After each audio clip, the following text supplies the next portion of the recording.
السلام علیکم ناظرین، میں مین الرحمان کالم اسٹور، آپ دیکھ رہے ہیں میرا مشرق یوٹیوب چینل۔ آج جو میں نے کالم لکھا ہے وہ ایک کتاب ہے نہج البلاغہ۔ اس پر یہ تبصرہ ہے جو اخبارات میں شائع ہونے کے لیے میں نے ای میل کیا ہے۔ اس طرح ہوا، کچھ دن قبل میری لائبریری میں کتاب نہج البلاغہ کا اضافہ ہوا۔ نیٹ پر آج کے دور کے ایک ماہر کلام عالم نے اپنے ویڈیو میں اس کتاب سے حضرت علی رضی اللہ تعالیٰ عنہ کی شیخین کے بارے میں کچھ پھول جیسی باتیں بیان کی۔ کیونکہ ہم مشترکات ڈھونڈتے رہتے ہیں، تحریک محنت کے مکتبہ میں ارشد صاحب کو فون کیا کہ نہج البلاغہ پہنچا دیں۔ شام تک میرے پاس یہ کتاب پہنچ گئی۔ یہ کتاب عربی میں لکھی گئی ہے جو 400 ہجری میں اختتام کو پہنچی۔ اس کے مؤلف علامہ رضی شریف صاحب ہیں، جن کا مکمل نام محمد بن حسین الرضی ہے۔ اردو ترجمہ علامہ مفتی جعفر حسین صاحب نے کیا ہے۔ اس میں حضرت علی سے منسوب 238 خطبات جو پہلی جلد میں ہیں، 79 خطبات دوسری جلد میں۔ کتاب کے آخری حصے میں حضرت علی رضی اللہ تعالیٰ عنہ کے 260 سوالات کے جوابات، آگے مرتب کے مطابق 9 عدد حضرت علی رضی اللہ تعالیٰ عنہ کے مشکل و دقیق تحریریں ہیں جو محتاج تشریح ہیں۔ کتاب کے آخر میں 261 سے لے کر 480 تک شاید باقی رہ جانے والے سوالات کو درج کیا ہے۔ اس کتاب کے کل صفحات 735 ہیں۔ میری لائبریری میں ہر نئی آنے والی پسندیدہ کتاب پر تبصرہ کرنا میرا معمول ہے، لہذا اس کتاب پر ابلاغ عامہ کے لیے تبصرہ کیا اور اخبارات کو شائع ہونے کے لیے بھیجا۔ خلیفہ راشد چہارم حضرت علی رضی اللہ تعالیٰ عنہ کے فرمانبردار 100% درست ہیں۔ مرتب کرنے والے علامہ رضی فصاحت و بلاغت، ادیب، شاعر ہیں۔ ہمارے نزدیک اگر ہمارے خلیفہ راشد حضرت علی رضی اللہ تعالیٰ عنہ کی شان میں محبت میں کسی نے کچھ اپنی طرف سے زیادہ تعریفی کلمات لکھ دی ہیں تو ان کو مخالف کی طرف سے بیان ہونے پر رد کرنے کی بجائے درگزر سے کام لینا چاہیے۔ کچھ نے کہا یہ علامہ رضی کا کلام ہے، حتیٰ کہ ایرانی انقلابیوں نے بھی اپنے ماہوار رسالہ فجر کے شمارہ نمبر 17 صفر 1405 ہجری میں مرتضیٰ مزاری صاحب نے ایک مضمون نہج البلاغہ ایک حیرت انگیز کتاب میں فرماتے ہیں، سید شریف نے آج سے کوئی 1000 سال پہلے انتخاب کیا اور زمانہ اس کتاب کو قصہ پاریاں نہ بنا سکا۔ آگے فرماتے ہیں، کسی تاریخی کتاب یا مجموعہ حدیث میں سب سے پہلے اس کی سند اور حوالہ ہونا ضروری ہے، ورنہ وہ معتبر نہیں ہوتی۔ لیکن ایک ادبی کتاب کی اہمیت اس کی شیرینی اور لطافت سے مالا مال ہے۔ یہ ہے صفحہ 8 اور 9 پر۔ اسی سلسلے میں سید مودودی صاحب، اگر ان کی کتابوں کا مطالعہ کیا ہم نے، اس میں اس کا بیان کریں تو خلافت راشدہ کا دور روشنی کا مینار ہے۔ وہ فرماتے ہیں جس کی طرف بعد کے تمام ادوار میں فقہا، محدثین، عام دیندار مسلمان ہمیشہ دیکھتے رہے ہیں۔ اسی کو اسلام کے مذہبی، سیاسی، اخلاقی، اجتماعی نظام کے معاملات میں معیار سمجھتے رہے ہیں۔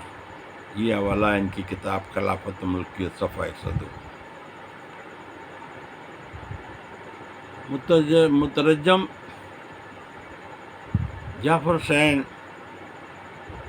حرف اول میں اس کتاب کے بارے میں فرماتے ہیں، یہ ان کا تبصرہ ہے، اسلامی تعلیمات کا الہی صحیفہ، حکمت اور اخلاق کا سرچشمہ اور معرف ایمان، عقائد، تاریخ کا ایک نمونہ ہے۔ اس سلسلے میں گزارش ہے، الہامی صحیفے تو حضرت جبرائیل علیہ السلام اللہ کی طرف سے اللہ کے پیغاموں تک لاتے تھے، یہ تعلیمات الہی کیسے ہو گئے؟ جبکہ حضرت علی رضی اللہ تعالیٰ عنہ پیغمبر نہیں تھے۔ شیخین کے بارے میں فرماتے ہیں رہی خلفاء کی نثر تو اس فطرتی حسن، اگر کہیں بغیر تیاری کے کھڑے ہو گئے تو ذہن میں قفل پڑ گئے، زبان لڑکھڑانے لگی، منہ سے ایک لفظ نہ نکال سکے، سمجھ نہیں آیا، یہ باتیں راکھم کی سمجھ میں نہیں آئیں۔ وہ لوگ دنیا میں 22,000 مربع میل پر پھیلی ہوئی حکومت چلانے والے شیخین اتنے بے علم نہیں تھے جو مفتی جعفر حسین صاحب لکھ رہے ہیں۔ اس میں احتیاط کا دامن ہاتھ سے نہیں چھوڑنا چاہیے۔ اس کتاب پر اعتراض کہ علامہ سید رضی شریف کا کلام ہے،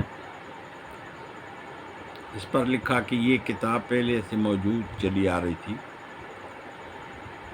ایسا نہیں ہے کہ جیسے مشہور ہے کہ شیخ ابو علی سینا نے فارابی کے تمام مصنفات کو کسی شخص سے حاصل کر کے انہیں طلب کر دیا اور ان چیزوں کو اپنی طرف منسوب کر لیا۔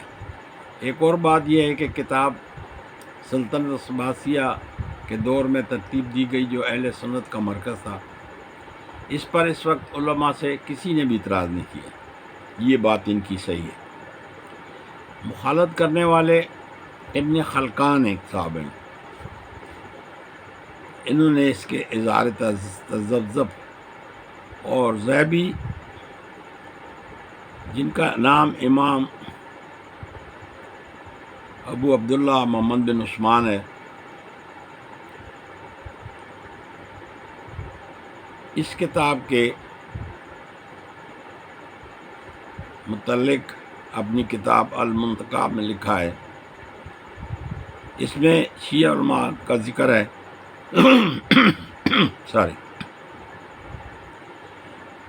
جس کی جسارت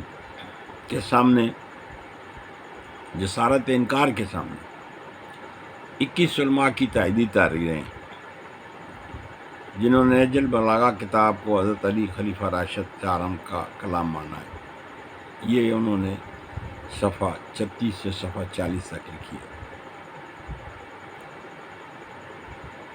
یہ جو ظاہر علمی بات ہے اور یہ صحیح لگتی ہے۔ اس کتاب کے پہلے خطبے میں زمین، آسمان، آدم کے بارے میں تحریر ہے، باقی خطبات ہیں اور عمرہ کے نام خطوط ہیں۔ اس سے اہل علم کو رہنمائی ملتی ہے۔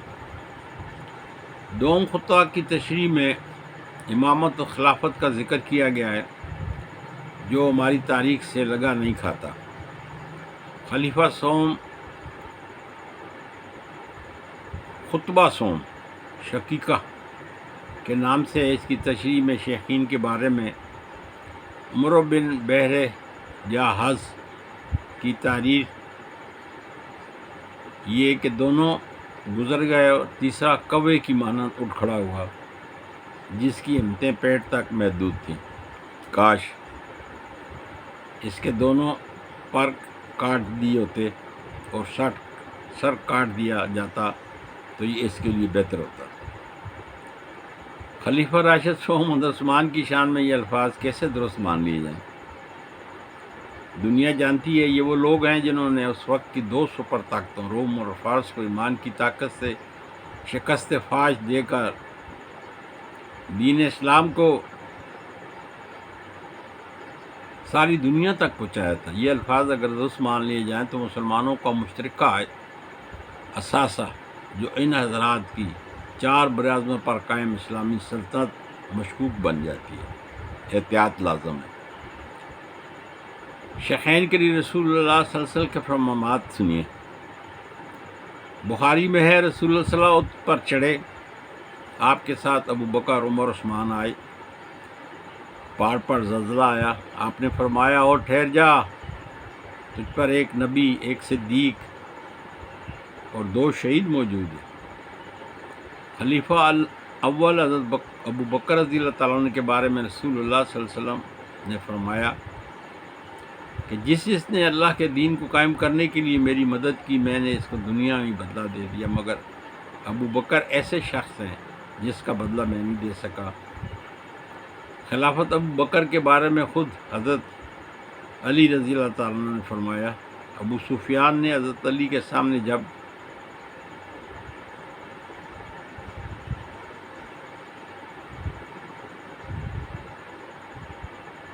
ابو بکر کی خلافت کی مخالفت کی تو آپ نے فرمایا، ہم ابو بکر کو خلافت کا اہل سمجھتے ہیں، اگر وہ اہل نہ ہوتے تو ہم ان سے کبھی اس منصب پر معمور نہ ہونے دیتے۔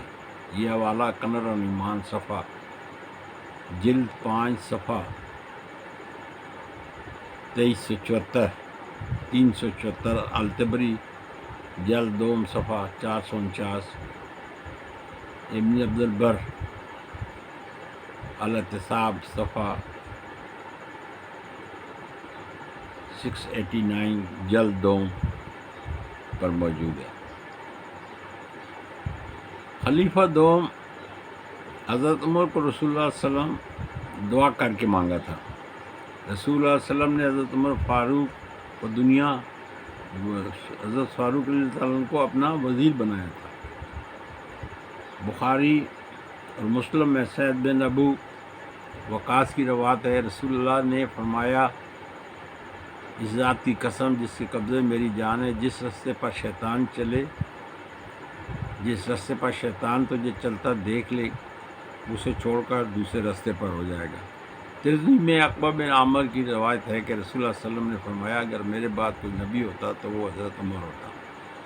قرآن کی کئی آیت حضرت عمر کی سوچ کے مطابق نازل ہوئی۔ خلیفہ سوم حضرت عثمان نے جنگ تبوک کے موقع پر کثیر تعداد میں اونٹ جو مال سے لدے ہوئے تھے رسول اللہ صلی اللہ علیہ وسلم کو پیش کیا۔ انہیں جس کی ہمتیں پیٹ تک میں دودھ تھی کہنا نامناسب ہے۔ جنگ تبوک کے موقع پر ایک تہائی لشکر کے اخراجات بھی برداشت کیے۔ رسول اللہ صلی اللہ علیہ وسلم کی 2 بیٹیاں ان کے نکاح میں دی۔ خود خلیفہ چارم عزیزی کا بیان ہے کہ ان کی امارت کے درمیان جب کوفہ کے لوگوں نے شکایت کے انداز میں کہا، کیا بات ہے امیر المومنین، آپ کے دور میں سکون نہیں ہے جیسے آپ سے پہلے خلفاء کے دور میں تھا، تو حضرت علی نے فرمایا، میں ان کا مشیر تھا، تم میرے مشیر ہو۔ علامہ رضی نے کتاب نہج البلاغہ میں اپنی موافقت کا مواد جمع کیا ہے۔ یہ کسی غیر جانبدار شخص کی طرف سے لکھی ہوتی تو اس مسئلے کو سمجھنے میں اختلاف نہ ہوتا، پھر بھی ہمیں مشترکات کو زیر بحث لانا چاہیے، اختلافی امور سے پرہیز بہتر ہے۔ اس کتاب میں حضرت علی کے دور خلافت کے دوران کی باتیں مسلمانوں کے لیے رہنمائی مہیا کرتی ہیں۔ وہ خلیفہ راشد تھے، ان کی باتیں سب صحیح ہیں۔ مسلمانوں کے اختلاف کے دور میں حضرت علی خلیفہ راشد کا یہ رویہ سنہری روح سے لکھنے کے قابل ہے۔ اب دنیا تیزی سے بڑھ رہی ہے۔ جب افغانستان اور دوسرے اسلامی ملکوں میں یہود نصارہ نے حملے کیے تو یہ نہیں دیکھا کہ کون کس فرقے کا ہے، کون سنی ہے، کون شیعہ ہے۔ اس نے مسلم سمجھ کر ہمیں تحقیق کیا، ہم کیوں اپنے کو فرقوں میں بانٹتے ہیں۔ شاعر اسلام علامہ اقبال نے کیا خوب کہا ہے، فرقہ بندی ہے کہیں اور کہیں ذاتیں ہیں، کیا زمانے میں پنپنے کی یہی باتیں ہیں۔ راکم اشتراکات تلاش کرتا رہتا ہے، اسی لیے کتاب نہج البلاغہ کو اپنی لائبریری کی شان بنایا، اس پر اپنی بساط کے مطابق تبصرہ لکھا۔ سنما میری آنکھ کا خاک مدینہ و نجف کا سلوگن دینے والے حضرت علامہ اقبال، اللہ تیری قبر کو نور سے بھر دے، تو نے 20 ساری شاعری میں مسلمانوں کو یکجان کرنے کے لیے اپنی جان کھپا دی، اور کیا خوب کہا، بتانے رنگ بو کو چھوڑ کر ملت میں گم ہو جا، بتانے رنگ بو کو توڑ کر ملت میں گم ہو جا، نہ تورانی رہے باقی، نہ ایرانی نہ افغانی۔ امام انقلاب خمینی کا فتویٰ ہے، اس میں کہا گیا ہے کہ حضرت عائشہ صدیقہ رضی اللہ تعالیٰ عنہا کی شان میں گستاخی نہ کی جائے۔ جب ایرانی انقلاب آیا تو خمینی نے پاکستان میں آپ نے نمائندے کسی شیعہ کے پاس بھیجنے کے بجائے جماعت اسلامی کے پاس بھیجے تھے. جماعت اسلامی نے پورے پاکستان میں ایرانی انقلاب کو متعارف کرایا تھا. ایرانی سفارت خانے نے فلسطین اور مسجد اقصی قبلہ ور پر مضمون لکھنے پر تعریفی کلمات راکم کا سرٹیفکیٹ راکم کو عنایت کیا. گزرے واقعات تاریخ کا حصہ بن گئے. کیا کوئی انہیں واپس لا سکتا ہے؟ نہیں. ہمارے آباء و اجداد نے دنیا پر 1200 سال شاندار طریقے سے حکمرانی کی. وہ سنی تھے نہ شیعہ تھے. وہ کفار کے سامنے اپنا تعارف مسلمانوں کے ہونے کی حیثیت سے کراتے تھے. وہ تاریخ کا حصہ بن گئے. مسلمانوں کو آگے بڑھنے کا سوچنا چاہیے. آج بھی فلسطین مظلوم بچے، عورتیں، بوڑھے مسجد اقصی کے مسلمانوں، قبلہ اول کے مسلمان پکار کر کہہ رہے ہیں، مسلمانوں یکجان ہو کر فلسطین کو بچاؤ. انبیاء کی سرزمین فلسطین میں جلیل القدر انبیاء دفن ہیں. یہود نصارہ اسے قبضے میں رکھ پر مسلمانوں کی نسل کشی کر رہے ہیں. کیا کسی مسلمان بستی کو دشمن کے ظلم سے ختم کر رہا ہو؟ کیا کسی مسلمان بستی کو دشمن ظلم ستم سے ختم کر رہا ہو تو مسلمانوں پر جہاد فرض نہیں ہو جاتا؟ فرقہ بندی کو چھوڑ کر اپنے اپنے ملکوں میں سوئے ہوئے بزدل حکمرانوں کو پر دباؤ ڈالو کہ وہ فلسطین کی عملی مدد کریں. پورا مغرب، امریکہ، حتیٰ کہ بھارت بھی اعلانیہ اسرائیل کی مدد کر رہا ہے. کیا مسلمان حکمرانوں کو یہ حق نہیں پہنچتا کہ وہ فلسطینیوں کی مدد کریں؟ اگر مسلمان حکمران فلسطین مسلمانوں کی مدد نہیں کریں گے تو قیامت کے دن اللہ کو کیا جواب دیں گے؟ اللہ مسلمانوں میں اطاعت اور فلسطین کو آزادی دلانے کی توفیق عطا فرمائے. آمین. شکریہ.